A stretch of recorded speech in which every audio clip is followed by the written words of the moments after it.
Capítulo 8. Os planos da correspondência. Assim em cima como embaixo, assim embaixo como em cima. O Kybalion. O segundo grande princípio hermético implica a verdade de que há uma harmonia, uma afinidade e correspondência entre os diferentes planos de manifestação, vida e existência. Esta afirmação é verdade porque tudo que o universo contém, as mesmas leis, os mesmos princípios e as mesmas características se aplicam a cada unidade, ou combinação de unidades de atividade, conforme cada uma manifesta seus fenômenos em seu próprio plano. Para fins de conveniência de pensamento e estudo, a filosofia hermética considera que o universo pode ser dividido em 3 grandes classes de fenômenos, conhecidos como os 3 grandes planos, a saber: primeiro, o grande plano físico. Segundo, o grande plano mental. Terceiro, o grande plano espiritual. Essas divisões são mais ou menos artificiais e arbitrárias, pois a verdade é que todas elas não são senão graus ascendentes da grande escala da vida, cujo ponto mais baixo é a matéria indiferenciada e o ponto mais elevado o do espírito. E além disso, os diversos planos se interpenetram, tornando impossível fazer uma distinção clara e segura entre os fenômenos superiores do plano físico e dos fenômenos inferiores do plano mental, ou entre os fenômenos superiores do plano mental e os fenômenos inferiores do plano físico. Enfim, os 3 grandes planos podem ser considerados como 3 grandes grupos de graus de manifestação da vida. Embora os objetivos deste pequeno livro não nos permitam entrar numa discussão pormenorizada ou de uma explicação do tema desses diferentes planos, a essa altura parece-nos apropriado fazer uma descrição geral do mesmo. A princípio, podemos examinar a pergunta tantas vezes feita pelo neófito que deseja ser informado sobre o significado da palavra plano, termo que tem sido usado com muita frequência, porém muito mal explicado em muitas obras recentes sobre o ocultismo.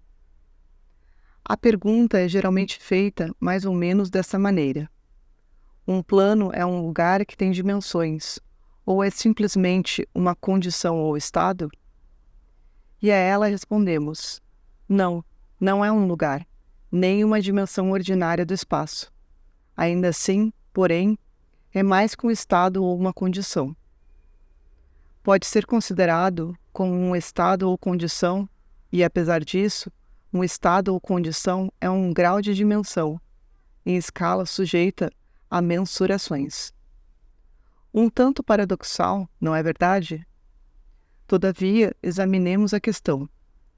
Uma dimensão, como sabemos, é uma medição em linha reta, algo que se reporta a uma mensuração, etc. As dimensões ordinárias do espaço são comprimento, largura e altura, ou talvez comprimento, largura, altura, espessura ou circunferência. Mas há outra dimensão de coisas criadas, ou de medida, em linha reta, conhecida tanto pelos ocultistas como pelos cientistas, embora estes ainda não a tenham designado pela palavra dimensão.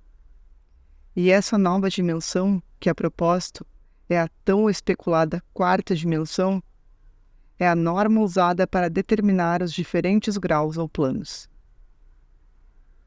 Esta 4ª dimensão pode ser chamada de a dimensão da vibração. Este fato é bem conhecido pela ciência moderna, bem como pelos hermetistas, que incorporaram em seu 3º princípio hermético a verdade segundo a qual tudo se move, tudo vibra, nada está em repouso. Desde as manifestações mais elevadas até as mais baixas, tudo e todas as coisas vibram. Não apenas vibram em diferentes coeficientes de movimento, mas também em direções diferentes e de maneiras distintas. Os graus de frequência das vibrações constituem os graus de medição na escala de vibrações. Em outras palavras, os graus da quarta dimensão. E esses graus formam aquilo que os ocultistas chamam de planos. Quanto mais elevado o grau de frequência vibratória, mais elevado será o plano, e mais elevada a manifestação da vida que ocupa esse plano. Assim, apesar de um plano não ser um lugar, nem ainda um estado ou condição, possui qualidades comuns a ambos. Teremos mais a dizer sobre o assunto da escala de vibrações em nossas próximas lições, nas quais examinaremos o princípio hermético da vibração.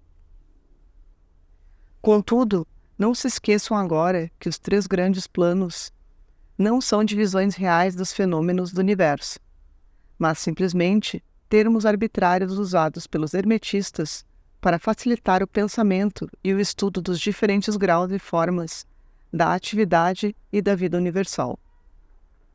O átomo de matéria, a unidade de força, a mente do homem e a existência do arcanjo são graus de uma escala, todos fundamentalmente iguais, com a diferença circunscrita a uma mera questão de grau e frequência de vibração.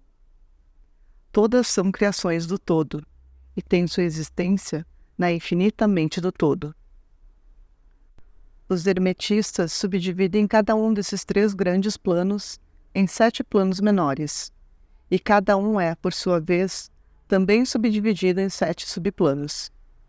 Todas as divisões sendo mais ou menos arbitrárias, interpenetrando-se com frequência umas nas outras, e adotadas somente para facilitar o estudo e o pensamento científicos. O grande plano físico, com seus 7 planos menores, é a divisão dos fenômenos do universo, que inclui tudo o que se diz respeito às coisas, às forças e às manifestações físicas e materiais. Inclui todas as formas do que chamamos de matéria, e todas as formas do que chamamos de energia ou força. Devemos saber, porém, que a filosofia hermética não reconhece a matéria como uma coisa em si, ou como categoria dotada de uma existência à parte, mesmo na mente do todo. Os preceitos ensinam que a matéria não é senão uma forma de energia, isto é, uma energia numa baixa frequência de determinado tipo de vibrações. E, por consequência, os hermetistas colocam a matéria na categoria da energia e lhe atribuem 3 dos 7 planos inferiores do grande plano físico. Esses 7 planos físicos inferiores são os seguintes. Primeiro, o plano da matéria A. Segundo, o plano da matéria B. Terceiro, o plano da matéria C. Quarto, o plano da substância etérea D. Quinto, o plano da energia A. Sexto, o plano da energia B. Sétimo, o plano da energia C. O plano da matéria A compreende as forças da matéria em seus estados sólidos, líquido e gasoso, como geralmente encontramos nos livros de física. O plano da matéria B compreende certas formas mais elevadas e sutis de matéria, cuja existência a ciência moderna só agora começa a reconhecer. Os fenômenos da matéria radiante e suas fases energia radiante, etc., pertencem à subdivisão inferior desse plano menor. O plano da matéria C compreende as formas da matéria mais sutil e tênue, de cuja existência os cientistas comuns não suspeitam. O plano da substância etérea compreende o que a ciência chama de éter, uma substância de extrema tenuidade e elasticidade, que impregna todo o espaço do universo e age como meio para a transmissão de ondas de energia, como a luz, o calor, a eletricidade, etc. Essa substância etérea forma uma relação conectora entre a matéria, assim chamada, e a energia, e participa da natureza de ambas. Os preceitos herméticos, contudo, ensinam que esse plano tem 7 subdivisões, como as têm todos os planos menores, e que, na verdade, existem 7 éteres, e não apenas um. Imediatamente acima do plano da substância etérea está o plano da energia A, que compreende as formas comuns da energia conhecida pela ciência, tendo como subplanos, respectivamente, o calor, a luz, o magnetismo, a eletricidade e a atração, incluindo a gravitação, a coesão, a afinidade química, etc. E várias outras formas de energia indicadas pelas experiências científicas, mas ainda não nomeadas ou classificadas. O plano da energia B compreende 7 subplanos de formas elevadas da energia ainda não descobertas pela ciência, mas que a elas se refere como as forças mais sutis da natureza. São chamadas a se manifestar em certas formas de fenômenos mentais, graças aos quais esses fenômenos se tornam possíveis. O plano da energia C compreende 7 subplanos de energia, tão altamente organizada, que apresenta muitas das características da vida, não sendo, porém, reconhecida pela mente humana no plano ordinário de desenvolvimento, só estando disponível aos seres do plano espiritual. Essa energia é impensável para o uso do homem comum e pode ser quase considerada como um poder divino. Os seres que a empregam são como deuses, mesmo quando comparados com os tipos humanos mais elevados de que temos conhecimento. O grande plano mental compreende as formas de coisas viventes que encontramos o tempo todo em nosso cotidiano, bem como certas outras formas nem tão bem conhecidas, a não ser pelos ocultistas. A classificação dos 7 planos mentais inferiores é mais ou menos satisfatória e arbitrária, a menos que acompanhada de explicações detalhadas que são alheias aos objetivos deste pequeno livro. Mas podemos muito bem mencioná-las. São elas: primeiro, o plano da mente mineral. Segundo, o plano da mente elemental A. Terceiro, o plano da mente vegetal. Quarto, o plano da mente elemental B. Quinto, o plano da mente animal. Sexto, o plano da mente elemental C. Sétimo, o plano da mente hominal. O plano da mente mineral compreende os estados ou condições das unidades, entidades ou grupos e combinações das mesmas que vitalizam as formas conhecidas por nós como minerais, substâncias químicas, etc. Essas entidades não devem ser confundidas com moléculas, átomos e corpúsculos, que são simplesmente os corpos ou as formas materiais destas entidades, assim como o corpo de um homem é a sua forma material, e não ele mesmo. Em certo sentido, essas entidades podem ser chamadas de espíritos, e são seres viventes de um grau inferior de desenvolvimento, vida e mente. Apenas um pouco mais que as unidades de energia vivente, que abrangem as mais elevadas subdivisões do mais elevado plano físico.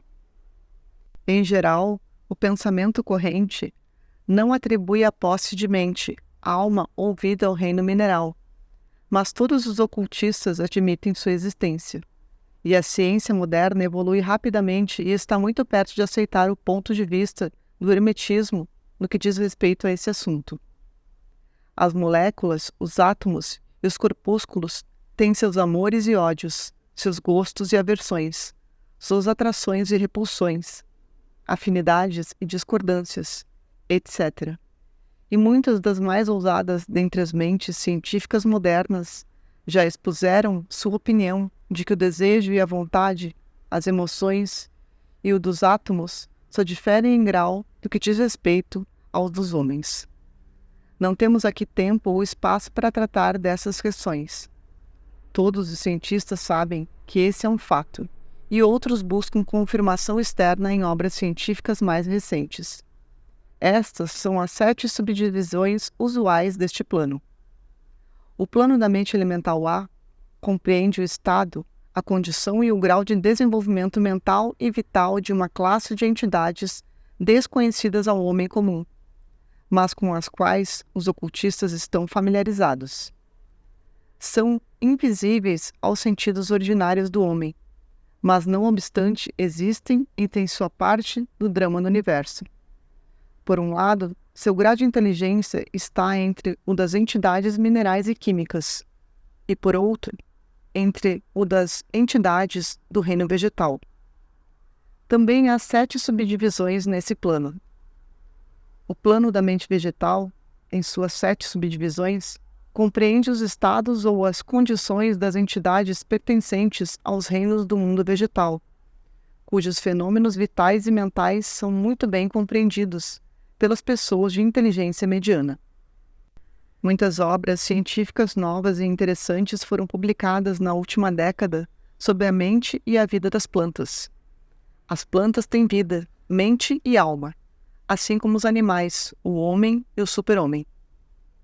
O plano da mente elemental B, nas suas 7 subdivisões, compreende os estados e as condições de uma forma mais elevada das entidades elementais ou invisíveis, tendo a sua parte na obra geral do universo, cuja mente e vida formam uma parte da escala entre o plano da mente vegetal e o plano da mente animal, com as entidades participando da natureza de ambos.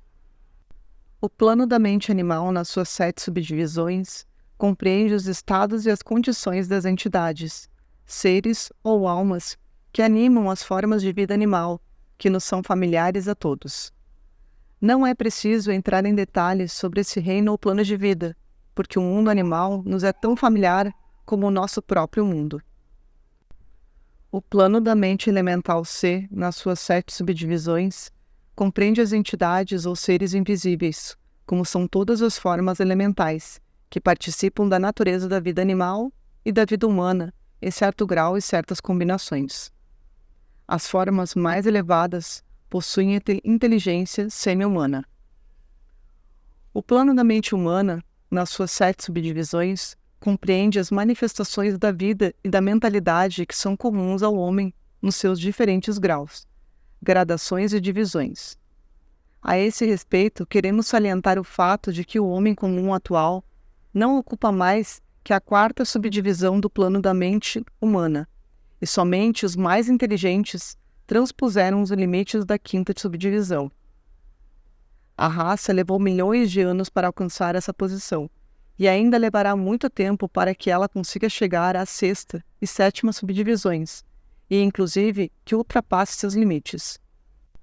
Não devemos nos esquecer, porém, de que antes de nós existiram raças que passaram por esses graus e no fim chegaram a planos mais elevados.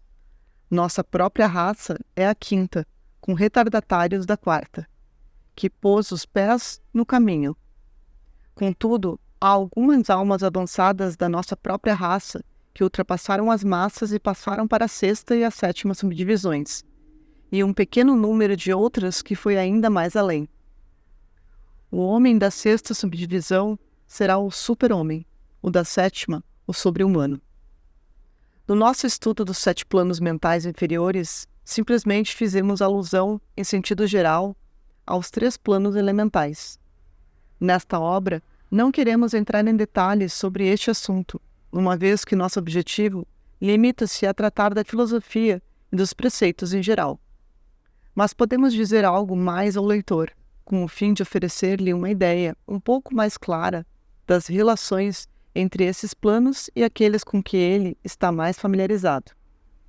Os planos elementais guardam, com os planos da mentalidade e da vida mineral, vegetal, animal e humana, a mesma relação existente entre as teclas pretas e brancas do piano.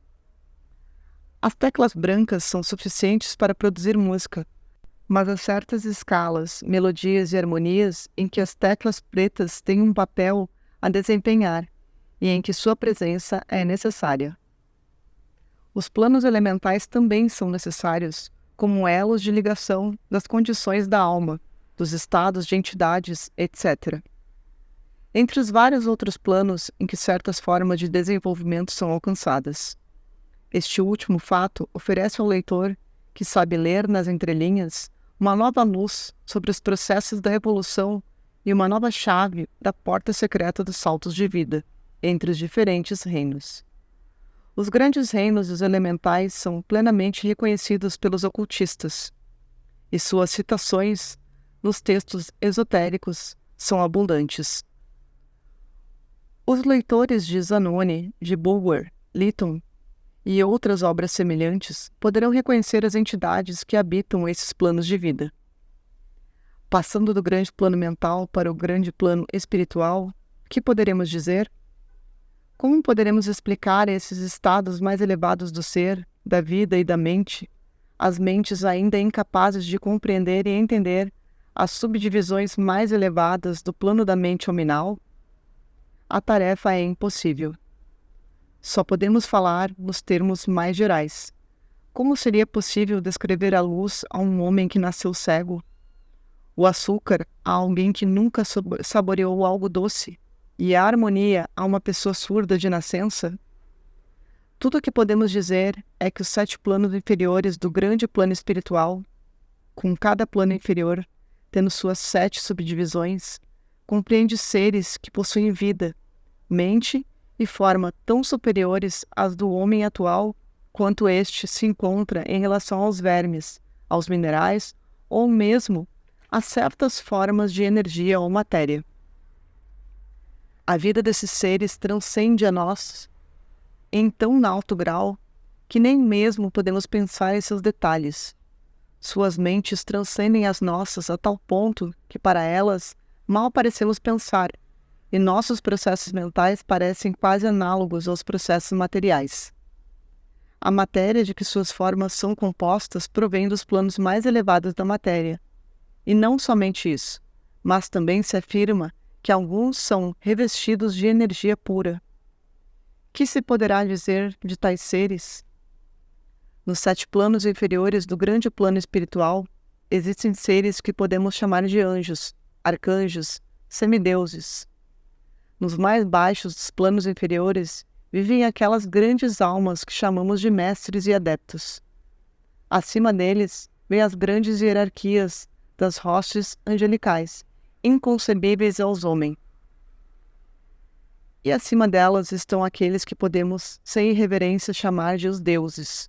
Tão elevada é a posição que ocupam na escala do ser. Seu ser, sua inteligência e seu poder são semelhantes àqueles atribuídos pelas raças humanas às suas concepções da deidade. Esses seres encontram-se, inclusive, muito além dos maiores voos da imaginação humana. Somente a palavra divino é passível de explicação a eles. Muitos desses seres, assim como as hostes angelicais, têm grande interesse pelo assunto do universo, nos quais desempenham um importante papel. Essas divindades invisíveis e anjos auxiliares aumentam sua influência livre e poderosamente no processo da evolução e do progresso cósmico. Sua eventual ajuda e intervenção nas questões humanas levaram ao surgimento de muitas lendas, crenças, religiões e tradições da raça, passadas e presentes. Sem um instante de descanso, elas sobrepuseram seus conhecimentos e poder ao mundo, tudo sem dúvida, sob o domínio da lei do todo.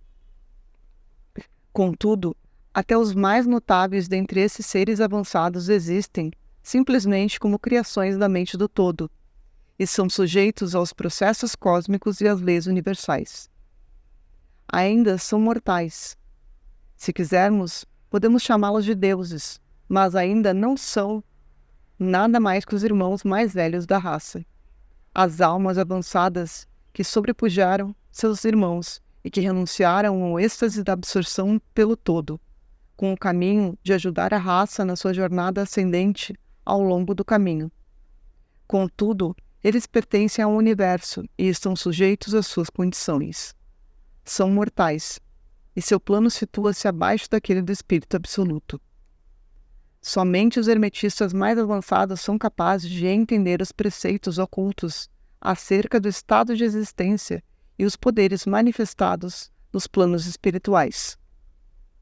Os fenômenos são tão superiores aos dos planos mentais que, se tentássemos descrevê-los, nossa tentativa resultaria fatalmente num emaranhado de ideias. Somente aqueles cujas mentes foram muito instruídas nas linhas da filosofia hermética por muitos anos, sim, aqueles que trouxeram consigo de outras encarnações o conhecimento previamente adquirido, são suscetíveis de compreender exatamente o significado do ensinamento relativo aos planos espirituais. e boa parte desses ensinamentos secretos é considerada pelos hermetistas como demasiado sagrada, importante e até mesmo perigosa para ser divulgada ao grande público. O aluno inteligente pode reconhecer o que queremos dizer quando afirmamos que o significado de espírito, tal como usam os hermetistas, é semelhante ao de poder vivente, força animada, essência oculta, essência da vida, etc. Significado que não deve ser confundido com o termo usual e comumente empregado em relação com os termos, isto é, religioso, eclesiástico, espiritual, etéreo, sagrado, etc. Para os ocultistas, a palavra espírito se emprega no sentido de princípio animador, trazendo consigo a ideia de poder, energia viva, força mística, etc. Os ocultistas sabem que aquilo que conhecem como poder espiritual pode ser empregado tanto para o bem como para o mal, de acordo com o princípio de polaridade, um fato que foi reconhecido pela maioria das religiões em sua concepção de Satã, Beelzebul, o diabo, Lúcifer, anjos caídos, etc. E foi assim que os conhecimentos a respeito desses planos foram conservados no Santo dos Santos, na Câmara Secreta do Templo, em todas as fraternidades esotéricas e ordens ocultas. Contudo, podemos dizer aqui que a história reserva um destino terrível àqueles que adquiriram poderes espirituais extraordinários e não souberam usá-los bem. E a oscilação do pêndulo de ritmo os fará recuar ao extremo mais recôndito da existência material, a partir de onde deverão voltar sobre seus passos, elevando-se em direção ao espírito, mas sempre com a tortura adicional de levar com eles a lembrança permanente das alturas das quais caíram graças às suas más ações. As lendas dos anjos caídos têm uma base em fatos reais, como sabem todos os ocultistas avançados. A luta pelo poder egoísta nos planos espirituais sempre tem como consequência inevitável o fato de a alma egoísta perder seu equilíbrio espiritual e retroceder tanto quanto se havia elevado anteriormente. Contudo, mesmo para uma alma desse tipo, existe uma oportunidade de retorno, e essas almas tomam o caminho de volta, pagando um preço extremamente alto de acordo com a lei invariável. Para concluir, gostaríamos de lembrar novamente que, segundo o princípio da correspondência, que incorpora uma conhecida verdade, assim em cima como embaixo, assim embaixo como em cima, todos os 7 princípios herméticos estão em plena atuação em todos os diversos planos, físico, mental e espiritual. O princípio da substância mental certamente se aplica a todos os planos, pois todos são mantidos na mente do todo. O princípio da correspondência manifesta-se em tudo, uma vez que existe correspondência, harmonia e afinidade entre os diversos planos. O princípio da vibração manifesta-se em todos os planos. Na verdade, as diferenças mesmas que contribuem para a criação dos planos procedem da vibração, como explicamos. O princípio da polaridade manifesta-se em cada plano, sendo os extremos dos polos aparentemente opostos e contraditórios. O princípio do ritmo manifesta-se em cada plano, e o movimento dos fenômenos tem seu fluxo e refluxo, seu ponto máximo e mínimo. O princípio de causa e efeito manifesta-se em cada plano. Todo efeito tem sua causa, e toda causa tem seu efeito. O princípio de gênero manifesta-se em cada plano, sendo a energia criadora sempre manifestada e operando ela pela linha dos aspectos masculinos e femininos. Assim em cima como embaixo, assim embaixo como em cima. Este axioma hermético, que vem atravessando os séculos, incorpora um dos grandes princípios dos fenômenos universais. Na sequência do nosso exame dos princípios remanescentes, veremos ainda mais claramente a verdade da natureza universal deste grande princípio da correspondência.